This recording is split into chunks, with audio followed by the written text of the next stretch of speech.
इतिहास पलटने जा रहा है। पहले कुछ और होता था, इस बार कुछ और होगा। तो इसीलिए इस बार न राइफलधारी चलेगा, न भगवाधारी चलेगा, यहाँ कलमधारी चलेगा। जो कलम की बात करेगा वो मुंगेर पे राज करेगा। उन्होंने यहाँ घोषणा किया था कि हम चुनाव हारे या जीते, हम चुनाव लड़ रहे हैं और मेरी यह प्राथमिकता होगी कि इस गांव में हम उनका स्टैचू बनवाएंगे। यहाँ ग्रामीण है, आप जाके पता कर लीजिए, उनका स्टैचू बन के तैयार है। चुनाव में लाने के लिए, मैंने जिताने के लिए चारों तरफ से हताश हो गए हैं, उनके पास कोई विकल्प नहीं रहा, तो अनंत सिंह को लाए मैदान में कि डरा धमका कर जो भी शोषित वंचित गरीब गुरुआ है उनसे वोट लिया जाएगा। और हमको ऐसा गूंगा सांसद नहीं चाहिए जो 10 साल रहे हैं, 10 शब्द नहीं बोले हैं मुंगेर के विकास के बारे में, या शैक्षणिक विकास के बारे में हो, या हेल्थ के बारे में हो, या परिवहन के, या किसी ढंग का हो। इस बार मुंगेर लोकसभा में कोई लड़ाई नहीं है। बड़े भाई प्रियदर्शी पीयूष जी दिल्ली की गद्दी को पकड़ रहे हैं। 4 जून का जो रिजल्ट आएगा उस दिन पता चल जाएगा। बड़े बड़े यहाँ के जो बाहुबली अपने आप को कहते हैं, बड़े बड़े अपने आप को कुख्यात अपराधी कहते हैं, उनको भी पता चल जाएगा कि एक ऐसा नेता। 3 कैंडिडेट है, 3 कैंडिडेट में कौन बेस्ट है, ये आप अपने आत्मा से पूछकर मतदान कीजिएगा कि आपका दिल क्या कहता है कि कौन सबसे अच्छा है। और इसके बारे में हम कुछ नहीं कर सकते। मुख्यमंत्री जी कह रहे हैं कि हम बिजली दे रहे हैं, पानी दे रहे हैं, सड़क दे रहे हैं, शिक्षा दे रहे हैं, स्वास्थ्य दे रहे हैं। स्वास्थ्य में जाके देखिए, जितना भी अस्पताल है, आप अस्पताल में जाइएगा तो वहाँ पर डॉक्टर की कमी होगा, वहाँ पर टेक्नीशियन की कमी होगा, वहाँ पर रेडियोलॉजिस्ट की कमी होगा, लेकिन वो अपने हवाई भाषण देंगे कि हमने ये किए वो किए। इस वक्त मैं मुंगेर लोकसभा क्षेत्र में मौजूद हूँ और यहाँ पे 3 प्रत्याशी, बता दें कि यहाँ पे चुनाव है, त्रिकोणीय मुकाबला है। एक तरफ निर्दलीय पीयूष है, दूसरी तरफ है ललन सिंह जो एनडीए के प्रत्याशी है, और तीसरी तरफ अशोक महतो जो कुख्यात अपराधी के नाम से जाने जाते हैं। उनकी पत्नी को आरजेडी ने टिकट दिया है। देखिए, यहाँ एक युवा भी है।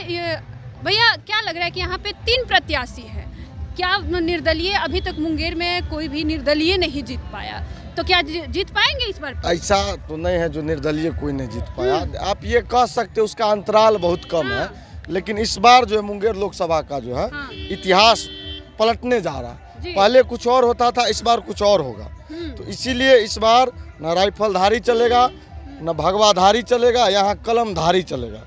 जो कलम की बात करेगा वो मुंगेर पे राज करेगा। जैसे मैं आपको हम बता दें, बड़े भाई प्रियदर्शी पीयूष जी का जो शैक्षणिक योग्यता है कहीं न कहीं सारे कैंडिडेट से बहुत बेहतरीन है। इसीलिए यहाँ शैक्षणिक गतिविधि को देख के और इनका जो कार्यकलाप है, मुंगेर लोकसभा में इन्होंने जो काम किया है, कई जगह विभिन्न काम किया है, उसी काम के दौरान वोट मांगने जा रहे हैं। अभी आप जिस गांव में हैं, बदौरा गांव में, यहाँ पे कुछ दिन पहले शहीद अमिताभ बच्चन जी की मृत्यु हो गई थी। उन्होंने यहाँ घोषणा किया था कि हम चुनाव हारे या जीते, हम चुनाव लड़ रहे हैं और मेरी यह प्राथमिकता होगी कि इस गांव में हम उनका स्टैचू बनवाएंगे। यहाँ ग्रामीण है, आप जाके पता कर लीजिए, उनका स्टैचू बन के तैयार है। लेकिन आचार संहिता कानून का जो नियम है उसके कारण शिलान्यास अभी तक नहीं हो पाया। इसी तरह सैकड़ों काम इन्होंने किया अपने संसाधन पे। बताइए, जिस व्यक्ति का उम्र 28 साल 29 साल हो, उसने पूरा बिहार को शोषित वंचित पिछड़ा समाज को गोलबंद करने में अपनी पूरी ताकत झोंक दिया है। वैसे समाज, अगर वैसे बेटा को चुनाव नहीं जिताइएगा तो किसको चुनाव जिताइएगा? इसीलिए इस बार मुंगेर लोकसभा में कोई लड़ाई नहीं है। बड़े भाई प्रियदर्शी पीयूष जी दिल्ली की गद्दी को पकड़ रहे हैं। 4 जून का जो रिजल्ट आएगा उस दिन पता चल जाएगा। बड़े बड़े यहाँ के जो बाहुबली अपने आप को कहते हैं, बड़े बड़े अपने आप को कुख्यात अपराधी कहते हैं, उनको भी पता चल जाएगा कि एक ऐसा नेता जो कलम की बात करता है, रोजगार की बात करता है, शिक्षा की बात करता है, वो अपने समाज की जगाने की बात करता है। वैसे युवा प्रत्याशी बड़े भाई प्रियदर्शी पीयूष जी का जो छाप है, टेलीफोन छाप, उस पे हजारों की हजार लाखों संख्या में 13 तारीख को हम लोग का यह नारा है, पहले मतदान फिर जलपान और रिजल्ट के बाद एक बहुत बड़ी जश्न की तैयारी है। इसीलिए यहाँ कोई लड़ाई नहीं है, प्रियदर्शी पीयूष जी चुनाव जीत रहे हैं। अच्छा, आपको क्या लग रहा है, यहाँ त्रिकोणीय चुनाव है? पीयूष भैया का। पीयूष भैया का ही है? हाँ, उन्हीं को वोट दीजिएगा? हम लोग पीयूष भैया को देंगे। क्यों उन्हीं को दीजिएगा वोट? वो लोग हम लोग के लिए बढ़िया है। मृत्यु हुआ यहाँ का एक मेरा, हम लोग का भाई, उसको अथी दिया, इसलिए उसका मूर्ति। अच्छा, इनसे उम्मीद है कि ये विकास करेंगे? हाँ, विकास करेगा। अच्छा, आपको क्या लग रहा है भैया? पीयूष भैया तो विकास क्या करेंगे, विकास तो कर रहे। कोरोना काल में ऐसे अनेकों वंचित जो हाँ। बाहर फंसे हुए थे उनको राहत दिलाएं, उनको छुड़वाएं, कुछ अपना आर्थिक मदद भी किए, कुछ अपना मतलब जो भी लिंकअप था, जो भी मैंने उनके संपर्क में थे उनके माध्यम से भी करवाएं। और टाल क्षेत्र में जो मोकामा है शिवेनार पर एक बच्ची को प्लेटफार्म पटरी रेलवे के पटरी पर मतलब उनके साथ सामूहिक बलात्कार किया गया था और उसको फेंक दिया गया था। और उन पर मतलब कि ललन सिंह ऐसे ऐसे लोग केस को दबा दिए, थाना में केस भी नहीं ले रहा था।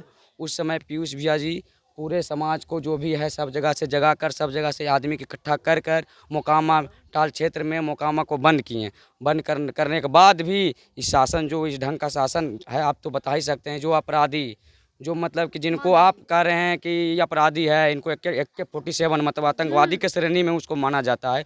उस आतंकवादी को चुनाव में लाने के लिए, मैंने जिताने के लिए उस चारों तरफ से हताश हो गए हैं, उनके पास कोई विकल्प नहीं रहा तो अनंत सिंह को लाए मैदान में कि डरा धमका कर जो भी शोषित वंचित गरीब गुरुआ है उनसे वोट लिया जाएगा। लेकिन अब गरीब गुरुआ जो ठान लिए हैं दिल में कि हम देंगे पीयूष भैया का वोट, कितनों भी डराना है, धमकाना है, बंदूक गोली जिस ढंग से भी करना है, लेकिन हम लोग डरने वाले नहीं हैं। हम वोट करेंगे तो पीयूष भैया को करेंगे। इसलिए करेंगे कि हवाई नेता नहीं है, वो ज़मीनी स्तर के नेता है, ज़मीन से जुड़े हुए हैं और ज़मीन से जुड़े हुए लोगों के साथ रहते हैं। शोषित वंचित जो भी है उनका अधिकार दिलाने के लिए वो लड़ रहे हैं। उनका खुद का लड़ाई नहीं है, वो पूरे समाज को जो वंचित है, शोषित हैं, उनके लिए है। वो अपनी आवाज़ दिल्ली के गद्दी पर जाएंगे और वहाँ पर जो गरीब है, जो क्षेत्र का विकास है, वो जो विकास है उनको वहाँ पर रखेंगे।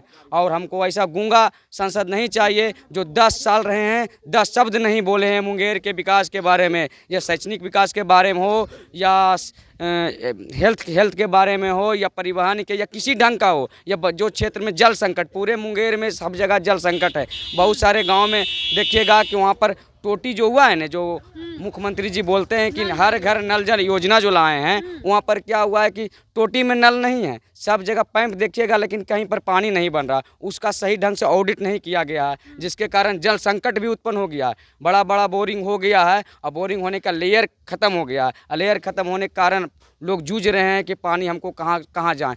लोग अभी भी कोस रहे हैं। मुख्यमंत्री जी कह रहे हैं कि हम बिजली दे रहे हैं, पानी दे रहे हैं, सड़क दे रहे हैं, शिक्षा दे रहे हैं, स्वास्थ्य दे रहे हैं। स्वास्थ्य में जाके देखिए, जितना भी अस्पताल है, आप अस्पताल में जाइएगा तो वहाँ पर डॉक्टर की कमी होगा, वहाँ पर टेक्नीशियन की कमी होगा, वहाँ पर रेडियोलॉजिस्ट की कमी होगा। लेकिन वो अपने हवाई भाषण देंगे कि हमने ये किए वो किए।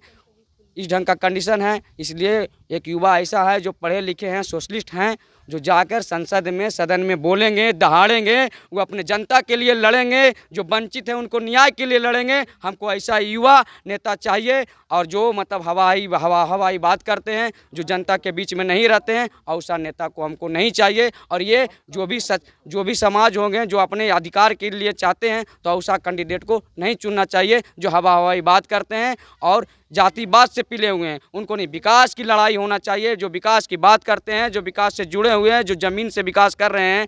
लोग कहते हैं कि वोट कटवा है। वोट कटवा कैसे है? ये तो कैंपेनिंग लगभग 2000 से कर रहे हैं, 2020 से कर रहे हैं। कोरोना काल में हेल्प किए हैं, वहाँ पर घटना गए, वहाँ भी गए। इधर से परवलपुर तरफ भी कुछ ऐसा लोग थे जो हत्या कर दिए थे, वहाँ पर भी गए। सुख में रहें चाहे नहीं रहें पीयूष भैया, लेकिन दुख में रहते हैं। ये हम नहीं, ये एक जनता जानते हैं जो उनसे जुड़े हैं। उनसे पूछिए कि पीयूष भैया गलत है या सही है। निर्णय करना आपको है। 3 कैंडिडेट है, 3 कैंडिडेट में कौन बेस्ट है, ये आप अपने आत्मा से पूछकर मतदान कीजिएगा कि आपका दिल क्या कहता है कि कौन सबसे अच्छा है। और इसके बारे में हम कुछ नहीं कर सकते हैं। चलिए, ये थे हमारे साथ मुंगेर लोकसभा क्षेत्र के जो लोग थे, आम जनता थी यहाँ पे, जो अपने बहुमूल्य वोट जो है वो देंगे। और ये खुलकर बता रहे हैं कि जो विकास करेगा उसी को वो वोट देंगे। विचारधारा की लड़ाई है। तो ऐसे ही और तमाम अपडेट्स के लिए हमारे साथ बने रहे और देखते रहे द बिहार टॉक।